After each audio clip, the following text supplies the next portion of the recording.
East Los Angeles College. I'm full-time math faculty over there. We started with Achieving the Dream fairly recently, 2011.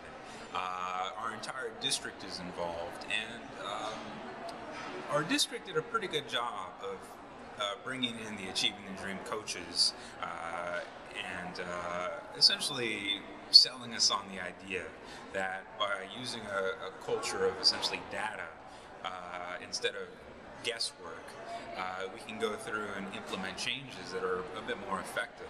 So when I was approached to be on the data team, conducting focus groups and helping sift through data, I thought that was a perfect role for me, and especially as a math faculty, to look at information that will have high impact on our courses.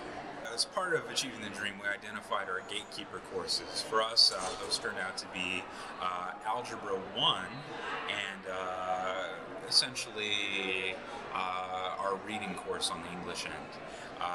That may not be quite correct, but it's close. On the algebra side, our students in the focus groups identified a number of things, but common factors were often study skills, poor high school preparation that did not give them the skills they thought they needed to succeed in college level work, such as how to approach homework, how to use office hours and tutoring appropriately, and things like that. Now on the other end, finances certainly comes up a lot, high textbook costs and that sort of thing. And as a faculty member, what I was surprised not to hear was that, it's the faculty's fault. Generally, the students were very critical of themselves. They had a pretty good idea of what it was they needed more help in, and, that critical analysis of themselves was very from a faculty perspective, it was very gratifying to see. We're still in year one, but we have come up with a couple of things. So we're starting a compressed sequence of math courses. Looking over our data, we realized that students who wait more than a semester to take that next math course have a very low likelihood of ever succeeding.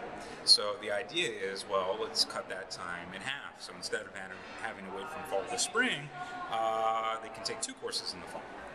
So that's the idea. Now, it's in the sort of pilot stage, so we only got a couple of sections running now, but pending data, the hope is that would be expanded, and that would help solve some of those data problems that we saw.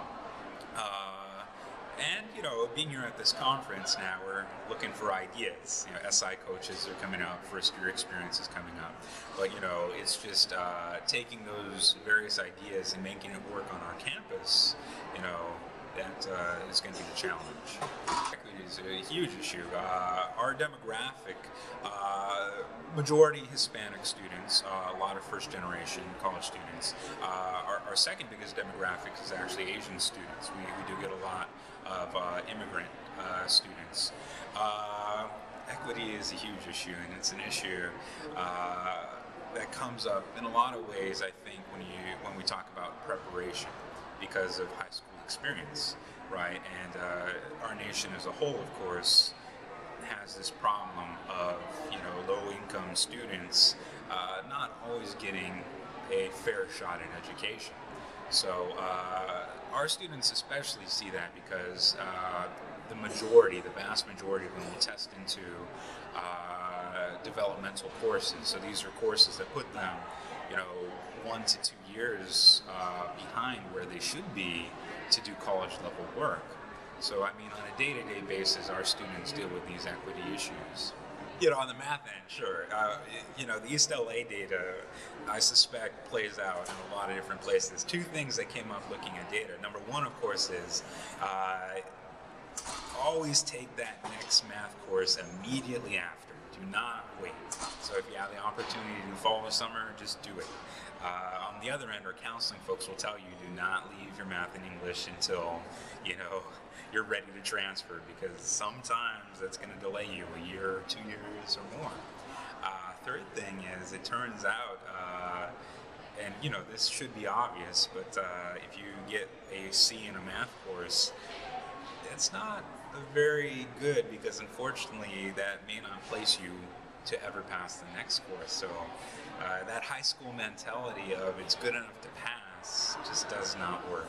You know, you got to do as well as you can. That's on the math end, you know. The other end, of course, is our data says that using tutoring, right, using office hours and all that is absolutely essential. You know, good students use office hours, good students use tutoring.